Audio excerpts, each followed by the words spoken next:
주식 투자를 하는 사람이라면 누구든지 미국 주식에 투자를 안 하고 국내 주식에만 투자를 하더라도 미국 주식시장의 이 동향을, 흐름을 파악을 해야 하는 것은 우리나라 투자자뿐만이 아니라 전 세계 주식 투자자로서는 필수 조건입니다.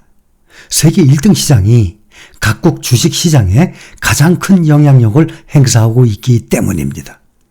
그런데 미국 주식에 투자를 하는 사람이라면 당연히 미국 주식시장의 이 흐름, 동향, 주가의 등락, 각종 주요 이슈 등 이 확인해야 되는 것, 이거야말로 미국 주식 투자를 하는 사람으로서는 필수 조건입니다. 미국 주식시장의 브리핑을 우리는 매일매일 함께 하고 있습니다. 이렇게 하루하루 세계 경제, 금융, 미국의 주식시장의 이 동향, 각종 이슈들을 접하다 보면 나도 모르게 주식시장을 바라보는 시야가 점점 넓어지게 되고 경제, 금융 등의 이 상식 수준이 점점 높아지게 되는 것을 알 수 있을 것입니다. 바로 그렇기 때문에 저는 여러분들과 함께 매일매일 미국 주식시장의 그날그날 마감 시황을 함께 하고 있는 것입니다. 지금 생각해보면 처음에는 단어들도 익숙하지 않고 무슨 말인지 무슨 뜻인지 그것이 왜 중요한지를 알지 못했지만 지금은 TV 뉴스에서도 나오는 각종 세계 경제 뉴스들을 처음에 비해서 지금은 많이 이해를 하고 무슨 내용인지 잘 알고 있을 것입니다. 처음에는 그 생소했던 단어들도 말이죠. 지금은 얼마나 익숙해 있습니까? 또 TV에서 나오는 각종 경제, 금융, 이 주식 관련 뉴스들을 우리는 이미 알고 있는 내용들을 뒤늦게 TV를 통해서 뉴스에 나온 것을 우리는 자주 목격을 하게 됩니다. 자, 오늘의 주요 뉴스들을 몇 가지 확인을 해보면 최근에 뉴욕 증시 주가 급등에도 투자 전문가들은 현금의 비중을 늘린 것으로 나타났습니다. 뱅크 오브 아메리카에 따르면 이달 전문 펀드 매니저들은 자신의 포트폴리오에서 현금 비중을 5.3%로 늘린 것으로 집계됐습니다. 5.3%. 이것은 한 달 전에 현금 비중 집계치 5.1%보다 높아진 수준이에요. 지금 올 초부터 지금까지 완전히 제대로 우상향으로 올라가고 있습니다. 날이 갈수록 점점 올라가고 있습니다. 점점 상승하고 있는데 올해 현금 비중 집계가 지난달보다도 더 늘어났다는 것입니다. 설문 참석자 중에 절반가량인 48%는 내년 상반기에 경기 침체가 발생할 것으로 전망을 하고 있습니다. 평소보다 위험을 덜 반영하고 있다고 답한 설문 응답자는 전체의 39%였습니다. 뱅크 오브 아메리카는 포트폴리오 매니저들의 이 주식 포지션 비중이 매우 낮은 수준이라고 설명을 했어요. 또 뉴욕 증시에서 많은 투자자가 밀집한 부분은 주로 빅테크라고 분석을 하고 있습니다. 미국 최대 은행인 뱅크 오브 아메리카 매달 펀드 매니저를 대상으로 금융시장에 대한 설문조사를 시행을 합니다. 이달의 설문조사에는 총 262명이 전문가들이죠. 펀드 매니저들 262명이 응답을 한 결과입니다. 이들이 운용하고 있는 자산이 6,520억 달러, 우리 돈으로 약 850조에 달합니다. 올해 들어서 주가가 이렇게 급등을 했는데도 불구하고 아직도 주식시장에 들어오지 않고 있는 자금이 역대급으로 많습니다. 그 수천조 원 되는 자금이 언젠가는 다시 주식시장으로 흘러오게 된다면 주식시장은 지금보다 더 높은 상승을 하게 될 것입니다.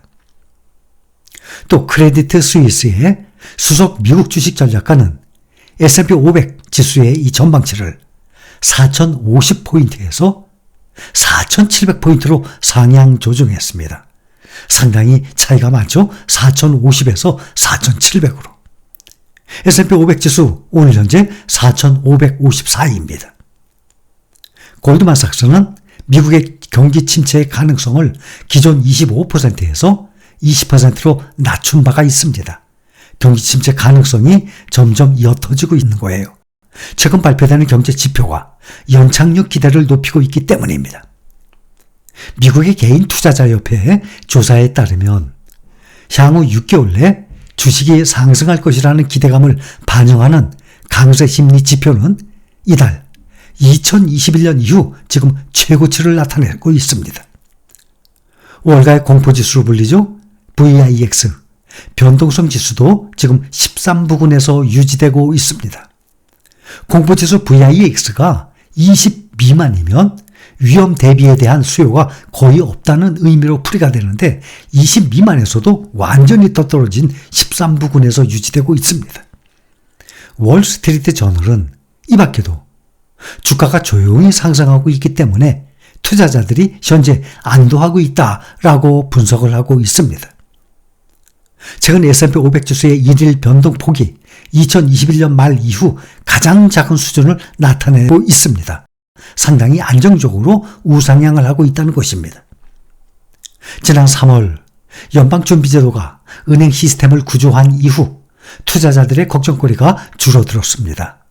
요즘의 랠리를 멈출 수 있는 유일한 방법은 다시 3월에 이 은행 시스템에 이 문제가 생긴 것처럼 큰 위험이 가능성으로 떠오르는 것, 그거 외에는 이 랠리를 지금 멈출 수 없다고 보고 있습니다. 제임스 고먼 모건 스탠리 최고경영자 CEO가 미국 연방준비제도의 금리 인상 정책과 관련된 전망을 내놨는데, 고먼 CEO는 연준이 이번에 다가올 7월 말에 연방공개시장위원회 정례회의에서 0.25% 금리 인상에 나선 뒤 금리를 동결할 것이라고 말을 합니다. 제임스 고먼 CEO는 CNBC와의 인터뷰에서 연준이 추가 금리 인상을 주장할 명분이 지금 현재 사라졌다라고 말합니다. 미국의 인플레이션이 완화됨에 따라서 연준의 금리 인상 당위성이 갈수록 약해지고 있다면서 7월 FOMC 회의를 끝으로 금리 인상 사이클이 종료될 것이라고 강조를 합니다. 그러면서 제임스 고먼 CEO는 연준의 고강도 긴축 기조가 올해 남은 기간 동안 지속될 가능성이 클 것으로 보고 있습니다. 그는 연준이 현재 수준의 금리를 올해 내내 유지할 것이라고 보고 있고 2024년 내년 전까지는 연준의 금리 인하를 기대하기는 어려울 것으로 보고 있습니다.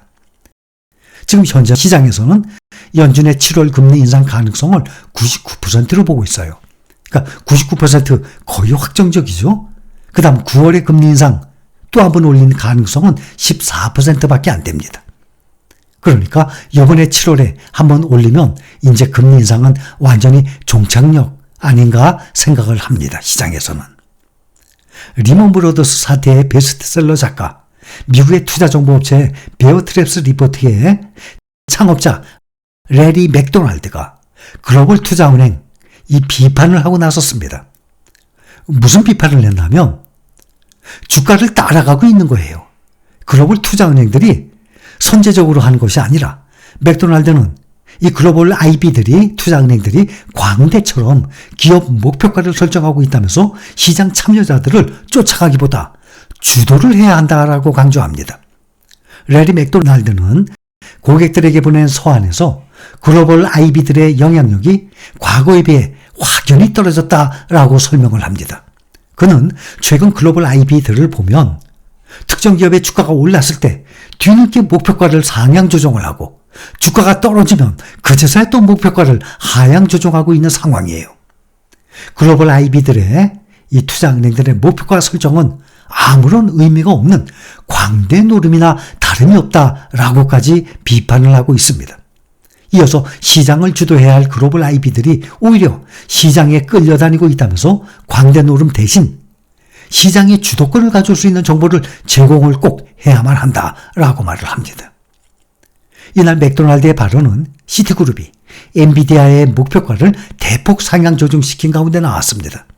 시티그룹은 엔비디아의 투자 의견을 매수로 제시하면서 목표가를 기존 $420에서 $520로 상향 조정한 바가 있습니다. 또 엔비디아의 주가가 최고의 시나리오에서는 $600까지 급등할 수 있는 것이라며 약 30% 이상의 추가 상승 여력을 제시하고 있습니다. 연준은 오는 25, 26일 연방공개시장위원회 정례회의가 있습니다. 기준금리를 0.25% 인상할 것을 거의 확실하게 예상하고 있어요. 문제는 그 후 올해 남은 3번의 FOMC 회의에서 0.25% 추가 인상을 하느냐 안 하느냐에 관심이 큰 상태입니다. 이달 금리 인상 결과는 우리나라 시간으로 27일 다음 주 목요일 새벽 3시경에 발표가 됩니다.